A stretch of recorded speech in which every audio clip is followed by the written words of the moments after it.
해달의 이해하면 무서운 이야기. 2008년 9월 21일 일요일. 안녕 친구. 오랜만이야. 내가 그동안 좀 바빴거든. 난 이제 곧 유니콘이 될 거야. 진짜야. 이 마을에서 다시 태어나는 거지. 내가 몇 달 전까지는 큰 도시에 살았잖아. 근데 아빠가 더 좋은 사람들이 살고 있다면서 지금 살고 있는 마을로 이사 왔어. 친구들이랑 멀어지고 못 만나서 조금 슬프지만 그래도 이 마을 사람들은 다들 착하고 친절해서 참 좋아. 2008년 10월 1일 수요일.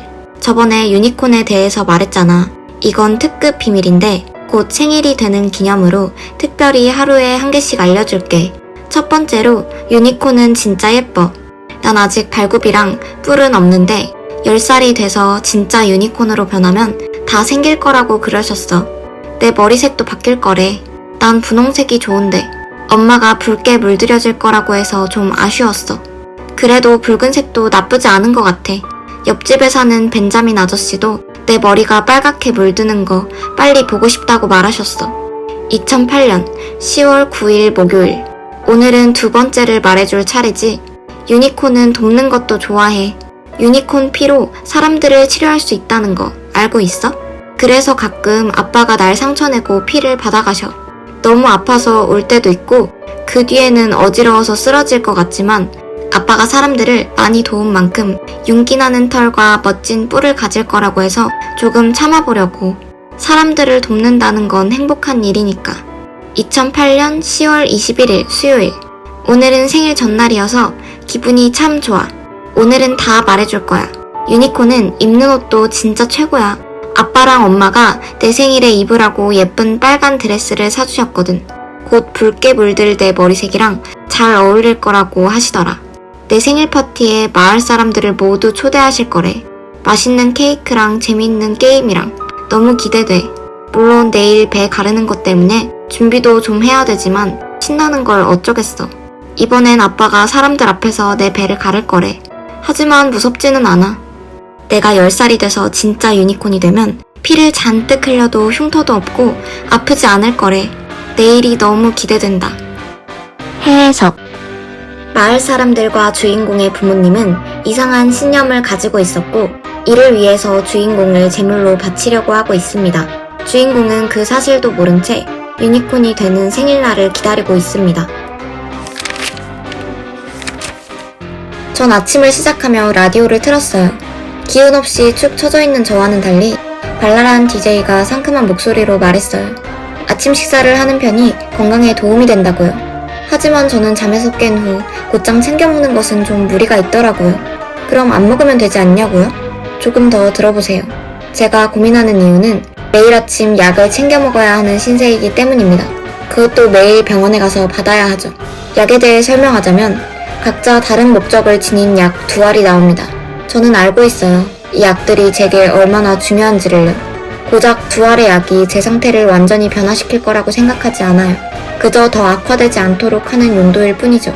아무튼 중요한 약이기 때문에 의사는 눈앞에서 제가 약을 삼키는 것을 확인하고 싶어 해요. 그리고 빈속에 약을 먹는다면 효과가 반감되기 때문에 아침을 먹고 올 것을 권유하죠. 그런데 아까도 말했듯이 저에게는 아침을 챙겨 먹는 일이 굉장히 힘든 일이랍니다. 어쩔 수 없이 약을 삼키는 척하고 혀 밑에 몰래 넣어둡니다. 진료실을 벗어나는 순간 약을 뱉어 주머니에 넣어놨어요. 평소와 같이 오후 식사를 마치고 약을 먹기 위해 꺼냈어요. 그런데 저는 큰 실수를 저질렀어요. 알약 하나를 하수구에 떨어뜨렸거든요. 저 더러운 곳에 들어간 약을 꺼내고 싶지 않았어요. 그렇다고 병원에 가서 약을 다시 처방해달라고 할 수도 없는 노릇이죠. 그러는 순간 저의 거짓말도 끝, 자유도 끝이니까요. 저는 남은 알약 하나를 내려다봤습니다. 약을 먹지 않음으로써 발생하는 부작용들이 무엇인지 잘 알고 있어요. 하나는 자살을 막는 약, 하나는 살인을 막는 약. 이건 둘 중에 무슨 약일까? 저는 생각을 마쳤습니다. 그리고 제 손에 남은 약을 마저 싱크대에 흘려보냈어요. 해석. 그녀는 정신질환을 앓고 있었습니다. 그녀는 약을 나중에 먹으려고 하다가 그만 약 하나를 떨어뜨려 버렸고 살인 충동과 자살 충동을 막는 약, 둘 다 먹지 않던, 하나만 먹지 않던, 상관없이 결과가 좋지 않을 것을 알았기 때문에 모든 것을 포기하고 두 알 모두 하수도로 흘려보냈습니다. 나는 상상력이 참 풍부하다. 항상 공상을 하며 시간을 보내는 것을 좋아한다. 나와 꼭 닮은 내 딸은 내 말에 귀를 기울여주는 유일한 사람이었다. 매일 밤 나는 아이가 잠들기 전 상상 속 이야기를 해주었다. 딸은 미소 지으며 좋아했기 때문에 나는 이야기를 계속 해줄 수밖에 없었다. 아이에게 환상의 나라에 사는 존재들에 대한 이야기를 들려주었다. 그 이야기는 희망과 놀라움이 가득한 이야기였다. 신비로운 요정들과 마녀, 그리고 유니콘이 등장하는 이야기. 하지만 딸이 가장 좋아하는 내용은 용감한 공주님과 바다 괴물에 관한 것이었다.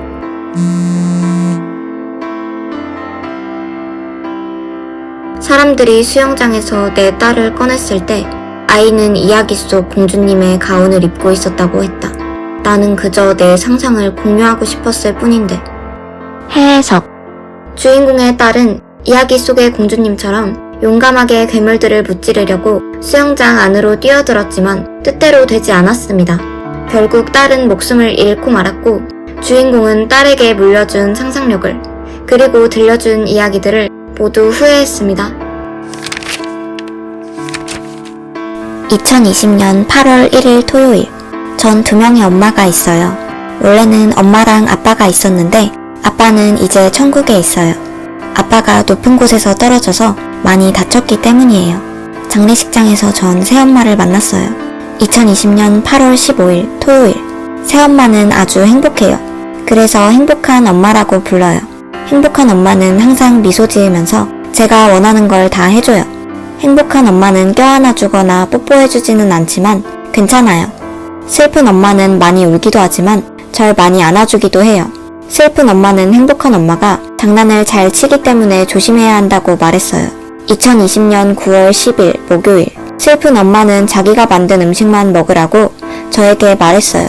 그래서 행복한 엄마가 아침으로 만들어준 음식을 먹지 않고 우리 집 멍멍이한테 주었어요. 이제 우리 집 멍멍이도 아빠와 같이 천국에 있어요. 2020년 9월 24일 목요일. 행복한 엄마는 이제 제가 다 컸다면서 아빠의 총을 저에게 주었어요. 아빠는 절대 이걸 건드리지 말라고 했었지만 행복한 엄마는 이걸 가지고 놀아도 된다고 했어요. 전 총을 제 장난감 상자에 넣어두었어요. 그리고 전 이제 욕조에서 TV를 볼 수 있게 됐어요. 행복한 엄마가 욕조 가장자리 위에 TV를 올려놓고 저한테 목욕을 하면서 만화를 보라고 말했으니까요. 2020년 9월 30일 수요일. 전 슬픈 엄마한테 왜 행복한 엄마가 장난치는 걸 좋아하는지 물었어요. 슬픈 엄마는 절 안아주고서 행복한 엄마는 결혼이나 아이를 갖는 걸 원하지 않았다고 말해줬어요. 슬픈 엄마는 제가 행복한 엄마를 정말 꼭 껴안아주면 괜찮아질 거라고 얘기했어요. 전 그 말을 듣고 행복한 엄마를 꽉 껴안았고 행복한 엄마는 처음으로 눈물을 보였어요. 2020년 10월 3일 토요일. 오늘 학교가 끝나고 전 수영하는 법을 배우러 갈 거예요. 행복한 엄마는 제 포옹이 효과가 있었고 더 이상 장난을 치지 않겠다고 했어요. 오늘 행복한 엄마는 절 호수로 데려가 준다고 했어요. 엄마는 제가 바로 호수로 뛰어들어 수영할 수 있을 거라고 말했어요. 전 엄마들이 참 좋아요. 해석, 엄마는 아빠를 사고로 잃은 후에 정신적인 충격으로 인해서 인격이 분리되었고 아이를 사랑하는 인격과 결혼을 원하지 않았고 아이를 미워하고 해치려는 두 개의 인격으로 번갈아가며 아이 앞에 나타났습니다. 행복한 엄마는 호수로 아이를 데려갈 계획을 하는데 슬픈 엄마는 슬픔에서 벗어나 아이를 지킬 수 있을까요? 너는 어떤 사람의 소소한 일상을, 사소한 습관을 알고 있어? 난 그 애를 잘 알아. 그 애는 항상 매일 밤 10시에 잠자리에 들어 인터넷에 있는 친구들에게 잘 자라고 인사하고는 노트북을 닫고 잠자리에 들어. 그리고 그 애는 아침마다 알람이 울리면 5분씩 미루다가 지각하기 직전인 8시 반에 일어나. 그리고 3시가 되기 36분 전에 집으로 돌아와서는 숙제를 하기 시작해. 그리고 나서 잠자리에 들기 전까지 간식을 먹으면서 계속 인터넷을 하곤 하지. 그 애는 곰 모양 젤리와 공포영화, 그리고 막 소리를 내지르는 보컬이 있는 음악을 좋아해. 그 애는 나를 빼고는 달리 친구들이 없어서 맨날 집에 있어. 그리고 그 애는 항상 슬퍼해. 왜냐하면 자신이 얼마나 아름다운지 아직 눈치채지 못했거든. 이해를 좋아하지 않았더라면 난 어떻게 됐을지 상상할 수 없어. 이해를 만나기 전까진 난 아무것도 아니었어. 우리가 함께 산 지는 벌써 12개월이 다 돼가고 있어. 난 그저 온라인에서 걔와 대화하던 얼굴 없는 사람들 중 한 명이었어. 우리가 서로 이렇게 멀리 떨어져서는 살아갈 수 없다는 걸 깨닫기 전까지 말이야. 난 이 아이와 함께 있기 위해서 내가 있는 곳으로부터 반대편의 끝으로 갈 수밖에 없었어. 물론 이걸 위해서 너무나도 많은 희생을 치렀지만 난 전혀 후회하지 않아. 이 아이의 부모님도 아주 상냥했지만 대부분 우리는 방에서 단둘이 시간을 보냈어. 예전에 하던 것처럼 이야기를 나누진 않았지만 말이야. 대부분 난 그 애를 그저 바라보고 있어. 그게 내가 그 애를 잘 아는 이유야. 그런데 오늘 밤 그 아이의 깨지지 않던 루틴이 달라졌어. 걘 노트북을 건드리지도 않았고 그저 침대에 드러누워 베개에 얼굴을 파묻고 울기만 했어. 난 너무 걱정이 됐어. 달력을 보고 오늘이 무슨 날인지 알아차리기 전까진 말이야. 물론 그녀가 화가 많이 났겠지. 내가 목을 매단 지 1년째 되는 날이니까. 해석, 주인공은 인터넷을 통해 그녀를 만났고 고달픈 삶 속에서 그녀에게 위로를 받았습니다.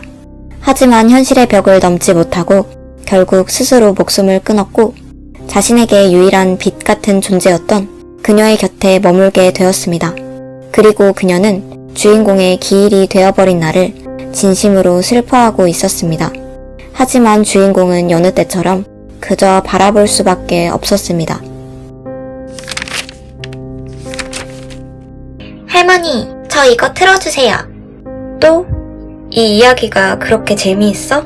네, 완전 재밌어요. 알겠어. 지금 틀어줄게. 그가 내 방으로 들어왔을 때 동생은 꿈쩍도 하고 있지 않았다. 그의 발소리는 들리지 않았기 때문이다. 입김이 보일 정도로 주위의 공기는 얼어붙고 있었다. 동생은 몸을 떨며 나에게 더 가까이 다가와 작은 팔로 내 허리를 꼭 감쌌다. 이 작은 아이가 계속 잠든 채로 있으면 좋을 텐데. 방은 너무나도 어두웠기에 그가 키가 크고 말랐다는 것만 알 수 있었다.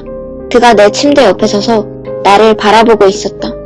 그의 눈이 있어야 할 자리엔 공허한 흰 빛만이 반짝이고 있었다. 마침내 그가 움직이기 시작했다. 그는 내 뺨에 오래된 흉터를 따라 내려갔다. 그러다 그의 손이 내 입술 위로 멈춰섰다. 붓기는 가라앉은 채였지만 내 아랫입술은 여전히 갈라져 있었다. 그의 손은 내 얼굴을 떠나 내 팔로 향했다. 그는 내 오른 손목을 붙잡아 들어올리고는 살펴보았다.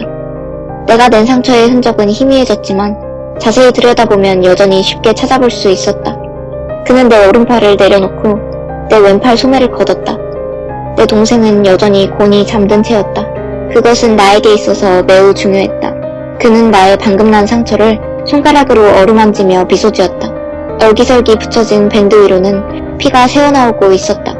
하지만 이 상처들의 흔적은 이전 것하고는 달랐다. 이 상처는 분노 때문에 혹은 동생을 잊어버리고 혼자 편해지기를 바랬던 나의 나약한 이기심에 의해 만들어진 것이 아니었다. 이 상처는 좀 더 아름다웠다. 더 세심하게 만들어진 이 상처는 이해할 수 없는 문양과 기호들의 디자인으로 붉게 물들이고 있었다. 그의 미소를 짓고 있는 입술 사이엔 날카로운 빨간 이빨들이 잔뜩 드러나 있었다. 그는 입술이 내 귀에 닿을 때까지 몸을 기울였다. 난 여동생을 바라보았다. 어둠 속에선 그녀에게 생긴 멍을 볼 수 없었지만 그 자리에 있다는 건 난 알고 있었다. 난 속삭였다. 서서히 그는 다시 빙그레 웃고는 방을 떠났다. 곧이어 내 부모가 비명을 지르는 소리가 들렸다. 난 미소를 지으며 내 동생을 더욱 꼭 껴안았다. 해석, 주인공은 동생과 자신을 학대하는 부모님에게 증오를 느꼈고 이를 자신을 상처내는 방법으로 표출하다가 상처받을 사람은 동생과 자신이 아니고 부모님이라고 생각해 복수할 계획을 세우게 되었습니다. 그래서 어떤 존재를 불러내 계약을 하고 서서히 고통스럽게 죽음을 맞는 방법으로 끔찍한 복수를 시작했습니다. 나는 지금 나를 내려다보고 있어. 무슨 소리냐고? 말 그대로야. 난 아마 죽은 듯해. 시간도 멈춰 있어. 내가 죽은 그 시간에서. 그때 옆에서 인기척이 느껴졌어. 칠흑같이 까만 머리에 검정 옷을 입은 아이가 날 바라보고 있었어. 트럭에 치이다니 안 됐네. 넌 누구야? 난 겨우 정신을 차릴 수 있었어. 그 아이는 날 바라보며 눈썹을 올렸어. 알아맞혀봐. 죽음. 그녀는 흥미롭다는 듯이 말했어. 한 번에 맞췄네. 보통 사람들은 몇 번 틀리거나 하거든. 신이라든지 악마라든지 뭐 그런 거. 그리고 그 아인 뒤를 돌았어. 어쨌든 이제 갈 시간이야. 잠깐만. 그 앤 날 이상하다는 듯이 쳐다봤어. 난 아직 죽을 때가 아니야. 난 아직 젊다고. 가족이 있단 말이야. 그러자 그 앤 한숨을 쉬며 말했어.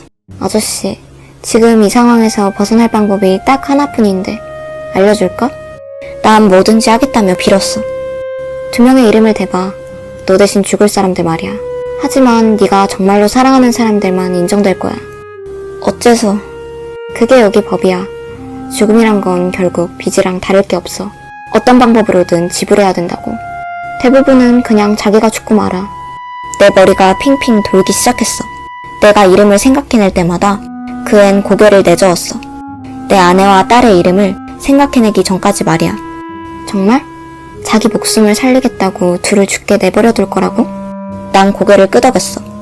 확실하게 말이야. 나도 알아. 내가 겁쟁이라는 건. 잘 알고 있지만 지금은 그런 거 신경 안 써. 난 너무 무섭단 말이야. 넌 정말 쓰레기구나. 난 울음을 터뜨릴 수밖에 없었어. 뭐 아무튼 간에 이제 끝내자고. 아, 그리고 한 가지 더. 난 눈물이 맺힌 채로 그 애를 올려다봤어. 넌 나와 했던 대화를 기억하지 못할 거야. 하지만 매일 밤 꿈속에서만 다시 기억할 거야. 갑자기 무언가가 뒤에서 확 잡아당기는 느낌을 받았어. 트럭은 내가 나가려던 앞을 휙 하고 바로 지나갔어. 조심해요, 아저씨. 검정머리의 아이는 날 놓아주면서 그렇게 말했어. 마른 하늘에 날벼락 맞을 수도 있으니까요. 난 쿵쾅거리는 심장을 가라앉히며 고개를 끄덕였어. 숨을 내쉬고 눈을 감으면서 생각했어. 정말 큰일 날 뻔했어. 다시 걷기 시작하던 그때 내 핸드폰이 울렸어. 나는 살아있다는 사실에 감사하며 미소를 지은 채로 전화를 받았어. 여보세요? 여기 병원인데 방금 부인과 따님이. 해석. 남자는 자신의 목숨을 구하기 위해서 두려움에 굴복하고 딸과 아내의 목숨을 내어주는 선택을 했습니다. 이제 그는 매일 밤 꿈에서 자신의 선택에 대한 절망과 후회를 하겠지만 다시 잠에서 깨어나면 아무것도 기억하지 못한 채 일어날 것입니다. 그리고 그렇게 끝없는 고통의 굴레를 반복하게 될 것입니다.